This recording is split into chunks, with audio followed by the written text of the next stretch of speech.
Ya, kembali di Metro Siang pemirsa, kali ini kita akan membahas terkait dengan isu yang lagi panas kali ini terkait dengan Sekretaris Jenderal PDI Perjuangan Hasto Kristianto yang lagi-lagi jadi sorotan. Nah, ini pasca Pilpres 2024 lalu namanya terus mencuat terseret kasus korupsi yang dibidik Komisi Pemberantasan Korupsi.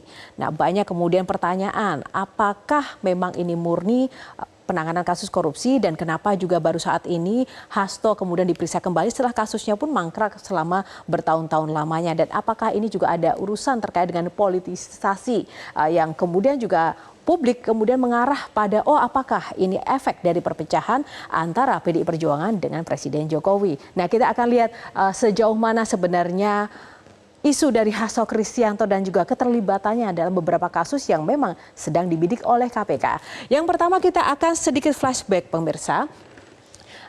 Hasto Kristianto sendiri sudah 2 kali dipanggil KPK. Ini menjadi saksi ya, belum tersangka, menjadi saksi untuk 2 kasus yang berbeda. Yang pertama 10 Juni 2024, saksi untuk kasus dugaan suap penetapan calon anggota DPR RI terpilih periode 2019-2024 dengan tersangka Harun Masiku yang sampai saat ini masih buron, dan pemeriksaan terhadap Hasto di bulan Juni lalu itu merupakan pemeriksaan yang ketiga sejak Januari, Februari dan juga bulan Juni terkait kasus yang sama Harun Masiku.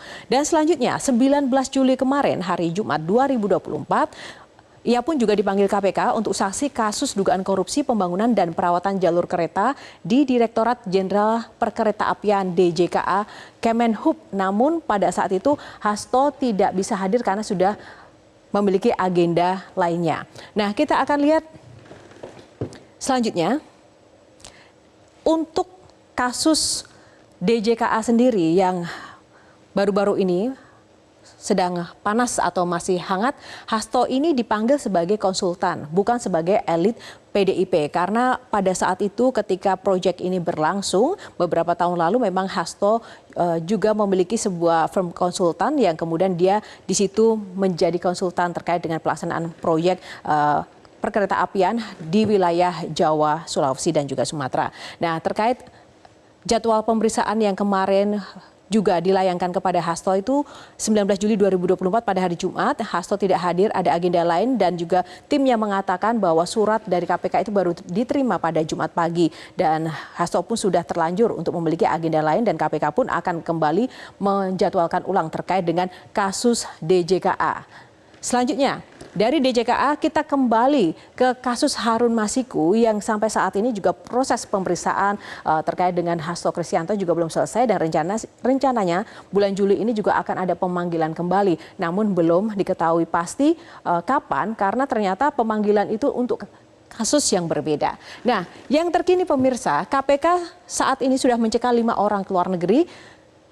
Dan ini akan berlaku 6 bulan ke depan, dan ini sesuai dengan SK nomor 942/2024 tentang larangan bepergian ke luar negeri. 5 orang yang dicekal itu salah satunya adalah staf Hasto Kristianto yang bernama Kusnadi atau K, selaku staf Hasto yang pada saat itu dalam pemeriksaan sebelumnya Kusnadi ini sempat menyatakan pernah bertemu Harun Masiku.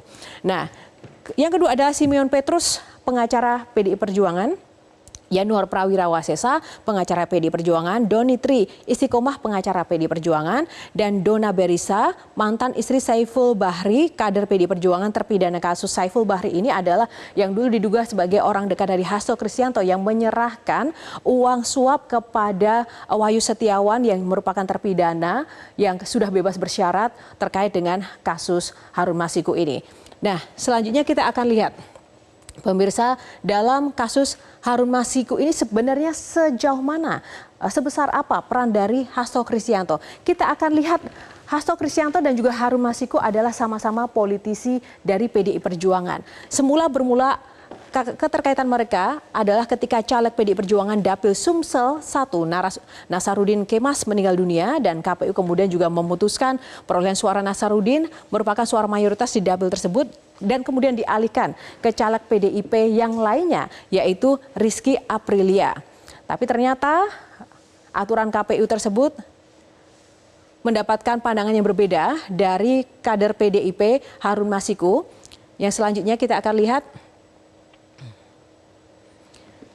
dalam rapat pleno PDI Perjuangan Juli 2019 memutuskan bahwa Harun Masiku sebagai caleg pengganti terpilih yang menerima pelimpahan suara dari Nasaruddin. Jadi Aprilia tidak mendapat dukungan dari partainya sendiri dan partainya kemudian mendukung Harun Masiku yang ingin menggantikan kader yang lainnya. Dan Hasto selaku Sekjen PDI Perjuangan meminta Doni Tri Istiqomah yang menjabat sebagai penasihat hukum partai untuk mengajukan surat permohonan ke KPU. Dan ini sudah dilakukan Hasto pada saat itu sebagai Sekjen. Namun ternyata selanjutnya KPU pun menolak permohonan pengajuan penggantian kursi kepada PDI Perjuangan. Saiful Bahri yang disebut sebagai kader PDI Perjuangan sekaligus orang kepercayaan Hasto pun pada saat itu menghubungi ex-anggota Bawaslu Agustiani Tio sehingga bisa mengenal komisioner KPU Wahyu Setiawan. Dan Wahyu Setiawan inilah yang menjadi aktor kunci dari kasus Harun Masiku ini. Wahyu Setiawan kemudian disebut meminta uang 900 juta untuk mengegolkan Harun Masiku melalui mekanisme pergantian antar waktu PAW di KPU. Dan selanjutnya, bagaimana kemudian nasib dari Wahyu Setiawan sendiri? Wahyu pun kemudian ternyata sesuai dengan permintaannya ia menerima 200 juta dan 400 juta dalam bentuk dolar Singapura dari kasus ini dan diterima dari Saiful Bahri dan Doni Tri Istiqomah melalui orang kepercayaannya yaitu Agustiani Tio. Dan kemudian pada tanggal 8 Januari 2020, 8 orang ditangkap dalam operasi tangkap tangan operasi senyap KPK terkait dengan Harun Masiku. Mereka kemudian juga sudah disidang dan juga Wahyu Setiawan sudah divonis 7 tahun penjara namun sudah bebas bersyarat pada tahun 2021. Hingga saat ini baru kita ketahui ada satu buron atau tersangka yang memang belum ditangkap, Harun Masiku, yang masih menjadi tanda tanya di manakah ia berada. Sebenarnya KPK sendiri sudah sempat melayangkan bahkan akan menangkap Harun Masiku pada Januari 2024 namun gagal karena ternyata pada saat itu pihak kepolisian sendiri sudah mengendus kasus ini dan juga melakukan penangkapan terhadap para penyidik yang ingin menangkap Harun Masiku. Dan kemudian kita akan lihat juga bagaimana pakar hukum ini menilai hal ini. Kita akan lihat dari Muzakir, pakar hukum pidana UII. KPK selaku lembaga hukum alangkah baiknya menangani perkara mengacu pada KUHAP. Karena KPK ini lembaga hukum dalam menangani kasus korupsi. Dan ini menunjukkan profesionalisme KPK atau unprofesionalisme KPK. Dan saya kira KPK harus melakukan evaluasi tindakan-tindakan yang berbau politik. Nah ini sejumlah pakar hukum pun juga mengatakan kenapa baru sekarang, apakah ini pure dari profesionalisme terkait dengan penanganan kasus korupsi atau tidak. Dan selanjutnya ada Yenti Ganarsi juga yang memiliki pendapat mungkin sedikit serupa ya. Ini sudah lama sekali, kenapa bisa selambat ini? Apapun strateginya, dicari siapa yang merintangi, ini akan bermuara pada siapa yang melindungi untuk kepentingan apa. Yang perintangan proses hukum pidana adalah kriminal. Jadi pemirsa sebenarnya apapun yang dilakukan KPK tentu saja kita dukung untuk memberantas korupsi. Tapi di saat yang sama, ini juga menjadi bumerang bagi KPK.